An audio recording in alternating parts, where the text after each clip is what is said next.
Bunge power. Nataka nichukue hii fursa mjibu ndugu yangu our president of this bunge mwananchi. Mr.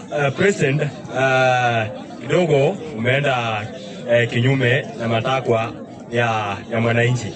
Sababu hausikii pale mahali ambapo tulisema ya kwamba sisi kama serikali sisi ndio fundi wa hii kitu. Na fundi akitengeneza kitu anaanzanga na kuharibu. So usifikirie kwamba watu wa Olkalau ni wajinga, na usifikirie kwamba serikali ilikuwa watu hawajui kitu wanafanya.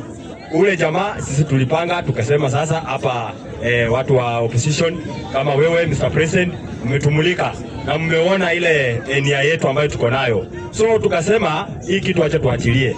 Huyu mtu ambaye anatembea na ule chama yako Gachagua tukampanga tukamwambia sasa wewe chukua hii kitu uende. Ndio huyu president aone ya kwamba Ruto amewini kule Gachagua amewini kule. So Mr. President, I want to assure you now ya kwamba hautaiona eti Gachagua ame lead this mountain any day or any time, because Gachagua yeye tunajua yeye ni mtu wa ukabila na tulimpangia kwa sababu yeye tunajua ile confusion analeta katika hii country yetu ya Kenya. So Mr. President, nataka nikwambie kwamba nikuhakikishie ya kwamba sisi kama serikali tumepanga hii uchaguzi wa 2027 Ruto ni 2 term.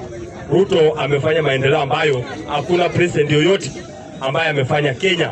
Kazi ambayo Ruto amefanya ni kazi kubwa sana. So tunaendelea kumunga mkono president wetu William Ruto aongoze miaka 10, na hata ukicheza hapo mbele Mr. President tuko na ukarabati. Nimekwambia sisi ndio mafundi. Tutamuongeza hata anaweza ongeza miaka 5 ikiwe 15 years.